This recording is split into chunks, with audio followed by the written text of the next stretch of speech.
اللہ علی النبی الامی و آلہ صلی اللہ تعالی علیہ وسلم صلاۃ و سلام علیک یا سیدی یا حبیبی یا رسول اللہ صلی اللہ تعالی علیہ وسلم۔ اللہم ربی یسر ولا تعسر وتمم بالخیر، ربی زدنی علما ربی زدنی علما ربی زدنی علما۔ بسم اللہ الرحمن الرحیم۔ فصل فی الاذکار الواردتی بعد الفرضی۔ بعد الفرضی ہیں آپ لوگ؟ اس کو بھی غور سے سماعت کیجئے اور یاد کرنے کی کوشش کیجئے گا۔ یہ فصل ان اذکار کے بارے میں ہے جو فرض نماز کے بعد پڑھے جاتے ہیں۔ ٹھیک ہے، اذکار ذکر کی جمع ان ذکروں کے بارے میں ہے، ان اذکار کے بارے میں ہے جو فرض نماز کے بعد پڑھے جاتے ہیں۔ القیام الی السنۃ متصلا، پھر آگے کی عبارت آئے گی، فرض نماز کے بعد فوراً سنتوں کے لیے کھڑا ہونا۔ ٹھیک ہے، فرض نماز کے بعد سنتوں کے لیے کھڑا ہونا۔ آگے کی بات ہے سنت ہے، دیکھتے ہیں بالفرض مسنون، ترجمہ ہو گیا نا، فرض نماز کے بعد فوراً سنتوں کے لیے کھڑا ہونا سنت ہے۔ نماز فرض پڑھے تو چاہیے کہ اٹھ کر کے فوراً سنت نماز پڑھیں۔ وعن شمس الائمۃ الحلوانی لا بأس بقراءۃ الاوراد بین الفریضۃ والسنہ، اور شمس الائمہ حلوانی سے روایت ہے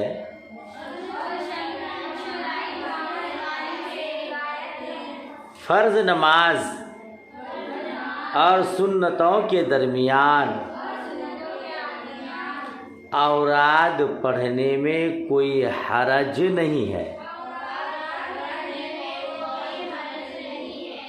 فرض نماز اور سنتوں کے درمیان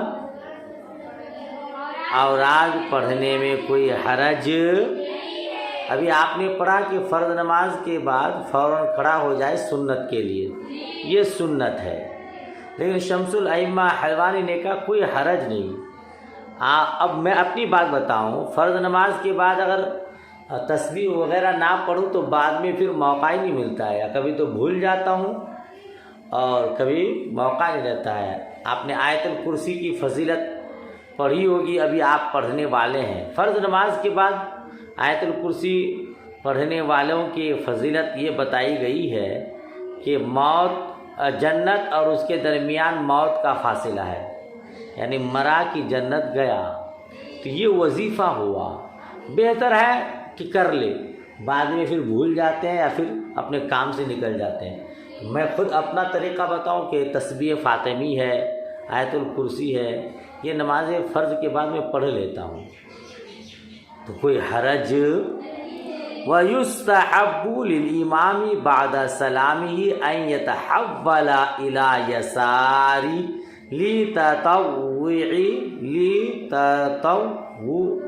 بَعْدَ الْفَرْضِ، امام صاحب کے لیے مستحب ہے کہ فرض نماز کے سلام پھیرنے کے بعد کیا ہو رہا ہے، امام صاحب کے لیے مستحب ہے کہ فرض نماز کے سلام پھیرنے کے بعد نوافل کی ادائیگی کے لیے اپنے بائیں جانب ہو جائے۔ ترجمہ سمجھ میں آیا؟ یستحب الامام، امام صاحب کے لیے مستحب ہے، بعد سلامی ہی ضمیر کا مرجع فرض نماز کے سلام پھیرنے کے، ان یتحول الی یساری، اپنے بائیں جانب ہو جائے، لِتَطَوُّعِ بعد الفرض، فرض نماز کے بعد نفل کے لیے۔ امام صاحب کے لیے مستحب ہے کہ فرض نماز کے سلام پھیرنے کے بعد نوافل کی ادائیگی کے لیے اپنے بائیں جانب ہو جائے، بائیں طرف ہو کر کے پھر نفل نماز پڑھے۔ وَأَن يَسْتَقْبِلَ بَعْدَهُ النَّاسَ وَيَسْتَغْفِرُونَ اللَّهَ وَيَقْرَؤُونَ آيَةَ الْكُرْسِيِّ وَالْمُعَوِّذَاتِ، اور نوافل پڑھنے کے بعد لوگوں کی طرف رخ کرے، لوگوں کی طرف اللہ سے معافی مانگے اور آیت الکرسی اور معوذات پڑھیں۔ نوافل پڑھنے کے بعد لوگوں کی طرف رخ کرے، اللہ سے استغفار کرے یعنی معافی مانگے، اور آیت الکرسی پڑھے اور معوذات پڑھے۔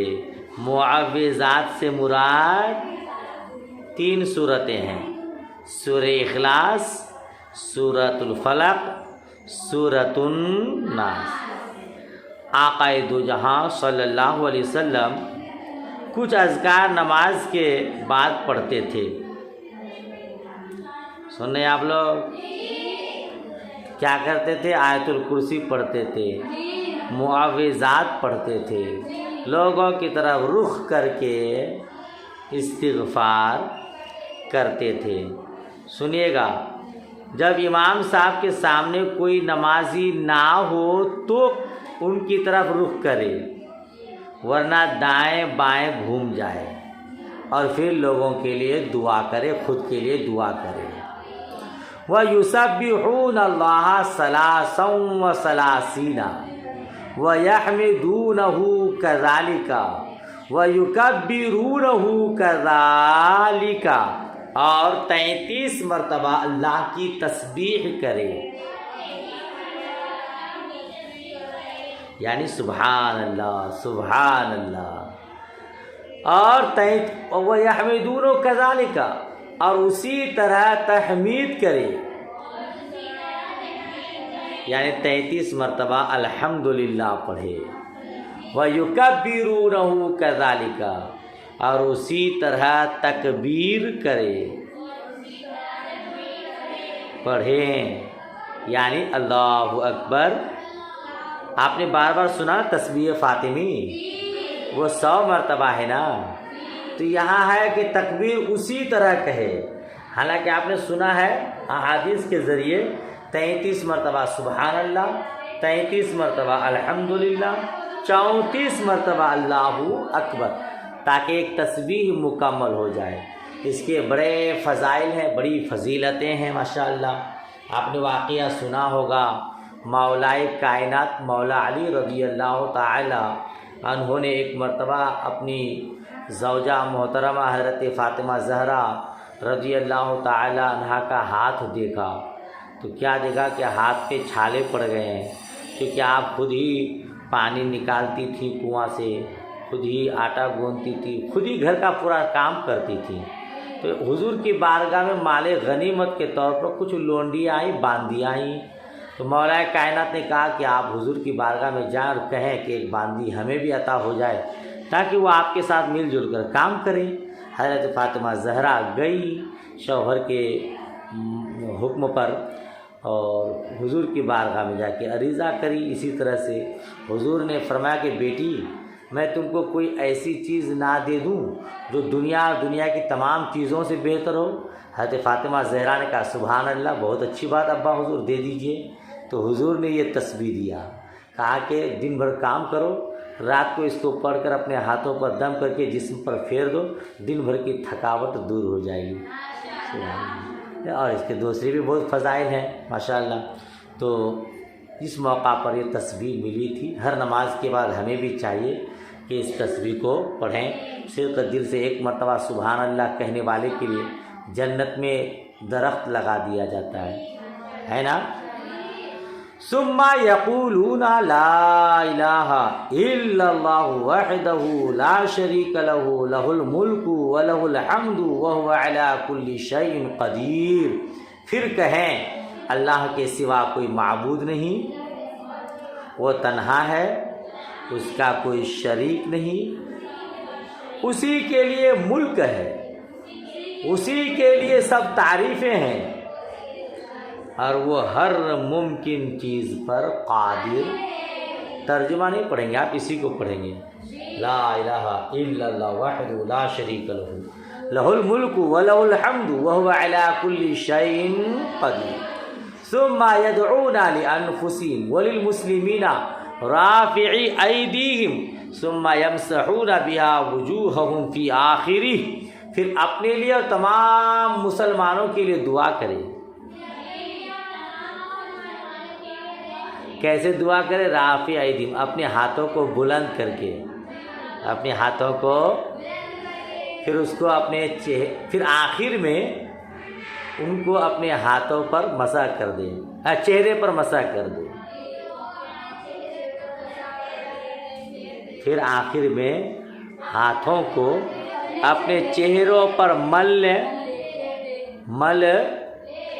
پھر لیں.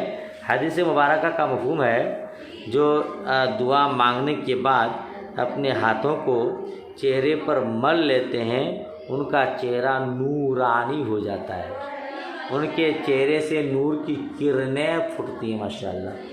تو بہتر یہی ہے کہ دعا مانگنے کے بعد اپنے ہاتھوں کو چہرے پر پھیرنا سنت ہے، مسنون ہے. ماشاءاللہ بات مکمل ہو گئی اور فصل بھی مکمل ہو گئی. چلیے دعائے خیر میں یاد. اللہ حافظ.